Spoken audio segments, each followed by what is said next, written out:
Wow. Oh. Laki oh. Welcome back po sa Agri.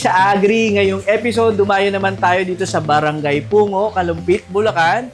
At napaka-humble ng setup pero napakalaki na rin ng kanilang naging achievement. Nag-uumpisa pa lang, malayo pa, pero marami na ring biyaya ang ibinigay sa kanila ng pag-uulang. So makikilala po natin ang mag-asawa, si Sir Jeff at si Ma'am Jen. Ang kanilang pagbabahagi talagang inspiring dahil sa ulang. Pag tinignan nyo itong kanilang garahe, sino mag-aakala na itong ganitong liit, kasimple, nabago na rin ang kanilang buhay, nakapagpundar na rin ng motor at sasakyan. Sana all!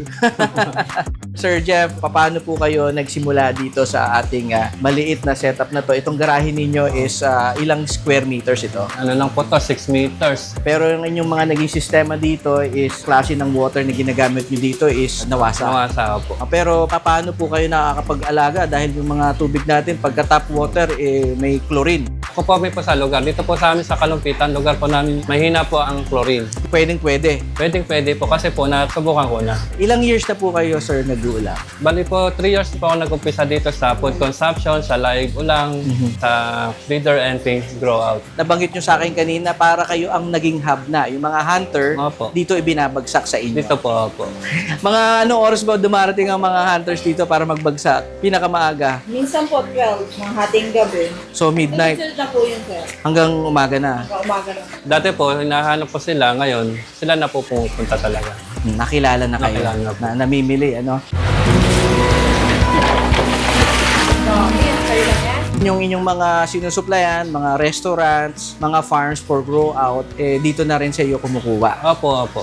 Sa isang araw, pag peak season, maraming ulan, katulad ngayon, summer, nakakailang kilo tayo sa isang araw. Bali po yung stock ko ngayon is almost 70 kilos. 70 kilos. Ngayong araw pa lang ito, simula kaninang umaga. Bali po 3 days na po. Medyo nagkakakulangan ba ng supply ngayon? Dahil nagiging kilalang-kilala na ang mga ulang. Maraming gustong tumikim. Opo, marami po talaga. Kahit po nasaan lugar kami ay may tatawag, bibili. At yung laki ng ulang na yan, ang laki din po ng biyayang binigay sa kanilang pamilya. No? Pakinggan yung pagbabahagi, nakaka-inspire dahil dating magsasaka, dating mangingisda, na tinalikuran na yung mga traditional na pangingisda. Ngayon naman, nandito lang sa kanilang garahe, kanilang mga setup, na unti-unti nilang ipinundar, nakapundar ng NMAX. Yeah, so congratulations po sa inyong mga achievement at biyaya ng kalikasan. Ngayon naman, talagang tutustusan ang pangangailangan ng inyong pamilya ng lubos-lubos. No? At pakinggan niyo po ang kanilang pagbabahagi at syempre ang kanilang very inspiring story. Nagtutulungan ang mag-asawa. Yan po, isang ehemplo, no? Very supportive si ma'am. Ibigay ang mga pagdidesisyon, doon yung suportahan ng kanyang mister. Ngayon, ipapakita po natin yung kanilang pagpe-prepare ng mga kanilang pang-grow out naman. Don't forget to like and subscribe. Ako nga pala si Jeff Christian Ramos. Isa po akong ulang collector dito sa amin sa Kalumpit, Bulacan, Barangay ng Pungo. At pinapakilala ko din po ang aking may bahay na si Jenilyn Ramos po.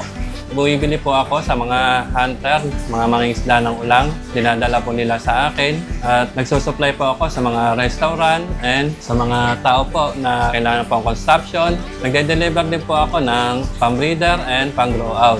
Bali po ako isang mangingisda. Ang inuhuli ko po ay mga isdang ilog, tilapia, Taiwan, or common fish. Tas ulang. Nag-umpisa po ako 3 years ago. Pero matagal na po ako na nagtitinda ng ulang. Naglalako-lako sa mga baryo-baryo. Tapos po natutunan ko nga po na maglagay sa isang maliit na storage box. Mula nung naisipan ko po na magbuyay ng ulang. Tapos pinost ko lang po sa FB ko. Tapos may bumili. Yung 10 peraso ay naibenta ko na 1,000. Tuwan-tuwa na po ako nun. So, dala na natin yung mga styro ready para bumili ng ulang dito. Kung gusto niyo ng breeder, kung gusto niyo ng pang-ulam, katulad ko, pampasalubong, pag pumunta kayo dito, dapat meron kayong dala na ganito, handa na kayo. Sila na bahala sa yelo. So, ito yung garahe nila. Diba? So, mga ano lang to, mga 50 square meters siguro or 40 square meters. Talagang naka-set up, maximize yung space, may negosyo. Pampasalubong natin to sa ating kaibigan sa Nueva Ecija. At kami manginginain din mamayang gabi. Ewan ko na nga lang. Hindi, wala naman akong high blood. Hindi ko pa alam. Bali, kung makikita nyo po yung taas na tangko na to, diyan ko po sila nilalagay. Wala po nang ibabagsak sa akin ng hunter. Ano lang po ang ginagawa ko dyan, water conditioning. Mga after 4 hours, papalitan ko po siya ng tubig. Tapos, 6 hours na yung palit. Loob na yung 1 week, continuous yung palit-palit lang ng tubig. Tap water lang po ginagamit ko. Dito po kasi sa amin sa Kalumpit, mababa lang yung chlorine ng tubig. Halos 3 taon na po ko, yun ang gamit ko. Wala naman po nagiging problema sa aking mga alaga. Conditioning po is, di ko po sila pinapakain talaga. Basta cotton wide, wag lang culture. Kasi po matataba na sila. For example, magpapadeliver ako ng 8 oras, wala silang isuka na dumi, na walang ammonia na kumalat sa plastic bag o sa container. Makakarating sa aking customer. Ang aerator ko is 90 watts. Meron din po akong 60 watts na ginagamit ngayon. Bumili po ako ng aerator na kahit mawala ng kuryente, continuous yung aeration niya. Pinaka-importante po sa kondisyon ng tubig, huwag mawala ng aerator yung ating mga alaga. Lalo na po ang ulang is, pag di naman siya mud pan, ganito lang, lona or concrete pan, medyo maselan siya pag walang aeration ng tubig. Ngayon po is boltuhan po yung order sa atin, 1,000 pieces. Ang ginamit ko po ay aerator na de-battery. Kung malakas po yung maliit man yun, tumatagal siya ng 20 hours, kahit maliit. Patong-patong na po ang ulang. Pag po hindi condition ng ulang, makikita nyo, lahat yun mamamatay sa haba ng biyahe. So, dalawa po ang produkto dito ni Sir Jeff, nilang mag-asawa. Isa pong supply po para sa grow out, yung mga ating mga caught in the wild. Meron palang maliliit yan na kinokolekta ni Sir Jeff at nire-recondition. Ay, yan po ay pwede nyong alagaan direkta na sa inyong mud pond. Or kung kayo ay may mga concrete tanks or trapal pond, pwede rin kayong bumili ng medyo established na 3 to 4 inches, parang 2, 3, 4, no? At yan ay caught in the wild, 1 week lang po nilang i-recondition dito at ready na po yan agad for grow out. Wow. Laki oh. Hindi pa ba matutuwa yung re-reguluhan mo nito, pampasalubong? Nag-start pa lang kami. Kami po mismo dalawa nagde-deliver sa mga customer. May na-deliveran na po kami na Baler, Aurora. Minotor lang po namin yung gamit po yung NMAX. Napundar din po namin yung NMAX dahil sa pag-uulang. Kumita na po kami, nakapag-rides pa kami dalawa. Na-enjoy pa po namin yung mga view. Yung mga ibang lugar katulad po ng Isabela, nagra-rent po kami ng sasakyan. Hindi naman po sa amin yung expenses nung pag-rent sa customer po yun. Para makagaan ng ibang customer, hati-hati po sila sa expenses. Halos 2 years din po eh. Halos. 1 year pa lang po kami na hindi nagde-deliver eh. Puro lalamog na po ngayon. Karamihan po talaga Manila. Tapos sa South po kasi talagang hindi po namin kasi maselan po sa Manila. Hindi pa kami ganun ka familiar po sa mga daan. Wala pa po ako isang buwan nagtutong mag-drive. Bago lang po kasi Bago siya. lang po. Wow. Napakasarap po ng aming almusal for the first time sa ating buhay content creator dayo ng Luzon, Visayas, Mindanao. Dito po sa tahanan ni Sir Jeff. Kauna-unahan po ako makakapag-almusal. Natanghalian na rin ang ating ulang. Napakalusog na ulang. Akala ko nung unang tingin ko longganisa kasi taba-taba eh. Kaya so maraming salamat Sir Jeff. Opo. Ayan. Oh, atak. Kakain na kami. Mainggit na kayo. Kuklose up na lang namin yung mga shots ng ulang. Siyempre, bebe na manuhin ko na itong napakataba. Pinakamalaki. Grabe. Ulo pa lang. Meron pa bang malaki? Ano pa po dyan? No? Yan. Grabe. Sa tingin ko po, itong mga caught in the wild na nire-condition ninyo, mas established na sila, Nga po. mas mababa ang mortality. Baba po talaga. Buhay na buhay agad. Buhay na buhay. So, hindi na ito mabubuhay sa tiyan ko. Sigurado. Grabe. Sarap. 2000 po is di na po ako ng isda nun. Nag-focus na lang po ako sa pag-uulang po talaga. Kasi po ang nangyayari dati yung lulusong ako magdamag tapos pag-uwi sa umaga, ititinda pa namin mag-asawa yung huli namin na mga isda. Natutunan po namin yung mga live ulang para sa restaurant, tsaka mga breeder and fingerlings grow out. Ang dalawang klase po kinukuha ko, yung malalaki saka yung pag-grow. Nakaseparate na po yun. Bali sa growth nila, madayo pa ako inaalis dyan. Mga hindi talaga ulang, tinatanggal ko yan.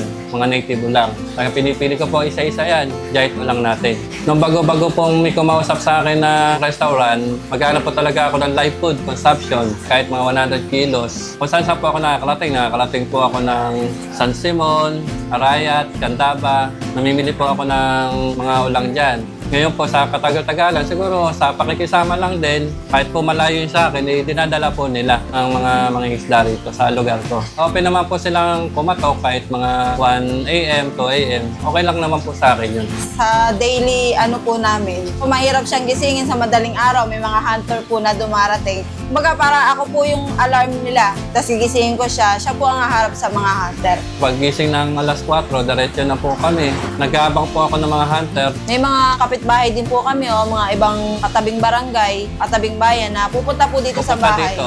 Bibili po sila ng ulang. Ganun po. Kahit hindi na po maglagay ng pwesto po sa ibang lugar, nakikilala na din po si Jeff dahil po sa tulong din po ng Facebook. Kayo ba ma'am, kumakain pa ba ng ulang? Opo. Ha? Hindi pa kayo nagsasawa? Nung sir, nakilala ko siya, hindi ko po kasi kilala ang ulang. Kahit yung mga isda na yun, hindi ako sanay kumain. Parang hindi ko lang type sir. Pero ngayon, natuto na ako dahil kahit anong isda, nakakain ko na. Kasi, Hindi kayo mahilig sa hipon? Dati sir, ngayon, kailangan nang kainin. Dahil sobra-sobra supply. Dami-dami, ano? Ang aking binibenta is si Cotton Wild na kung tawagin. Ang proseso ko lang po dyan na ginagawa, bago ko i-deliver sa kanila is 1 week kong i-condition ng ulang para kahit na patong-patong ang ulang tapos mahaba-haba din yung biyahe, wala naman pong mortality, walang namamatay. Kaya gustong-gusto din po ng ating mga client, yung mga dinadala natin na ulang. Ang bigay ko sa risk 10 piso, isang peraso kasi nga po is 3 to 4 inches na tapos siya bultuhan. Kultuhan. Ang order talaga is 5,000 pieces. Every week, puro 1,000 pieces lang po ang kaya kong i-supply. Payag naman yung ating customer na hindi natin bultuhin ng dala. Sa 3 buwan ay na-harvest na po nila agad. Wala masyadong waste na pagkain, hindi bantayin. O mas mataas yung survival rate nila. May mga times dagsaan, pahirapan po magbenta. May mga panahon na wala talaga, hindi season. Doon po talaga nagkakaroon ng range po yung price ng ulang. Pag dagsa, mababang konti. Pero pagka Pasko, bagong taon, magtataas po ng konti. Sa patay po is, ang bigay ko is 500. Kasi po 2 sukat yan na sipitan, dumalaga. Tapos sa sipitan, 700. Tapos sa buhay is 550 sa dumalaga. Tapos sa sipitan is 750. Kasi po yung buhay na sipitan saka patay na sipitan, basta quality, pares lang po siya ng presyo.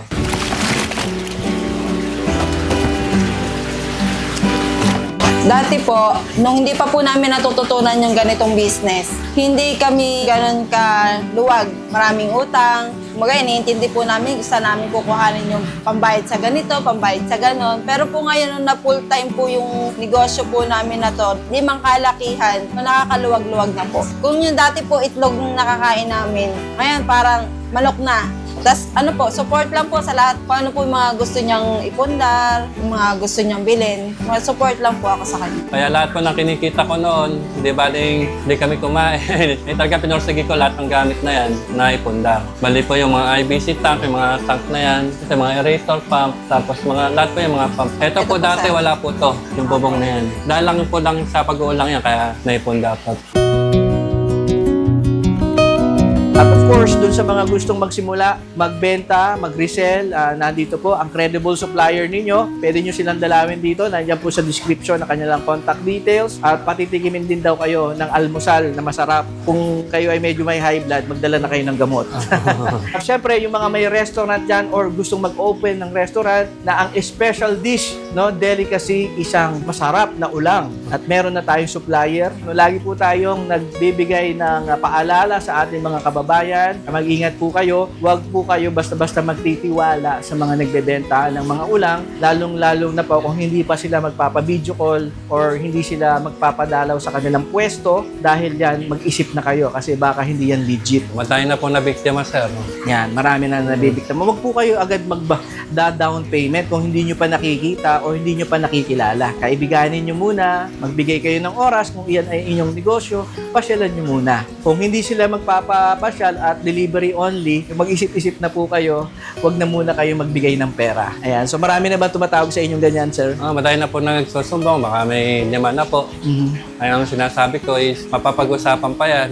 Pero ganun lang. Hindi naman po ako sa mga seller na iba. Hindi ko naman po sila na idadaw na pinapakausapan natin yung mga customer. Baka pwede pa kausapin, may balik yung pera. Ganun po ang aking mga sinasuggest. Kaya yan po ang advocacy ng Agri sa Agri na mamasyal, maglibot sa iba't ibang panig ng Pilipinas, Luzon, Visayas, Mindanao para maipakilala kayo sa inyong magiging supplier, hindi lang po sa aquaculture, mga supplies na kailangan ninyo, gayon din sa mga seedlings at iba pang mga pangangailangan sa agrikultura. Yung pera, kung kayo may trabaho, may negosyo, madaling bawiin, pero yung oras, panahon, yan po ang masasayang kung peke or may scam lang din kayo. Medyo masakit po yan sa isip, stress po yan. Opo. Sa bulsa, masakit din, pero kayang bawiin dahil masipag naman tayo. Ayan, so lumaban po tayo ng patas, mga Pilipino tayo, magtulungan tayo. At sir, agree ba kayo sa Agri? Ma'am? Agree.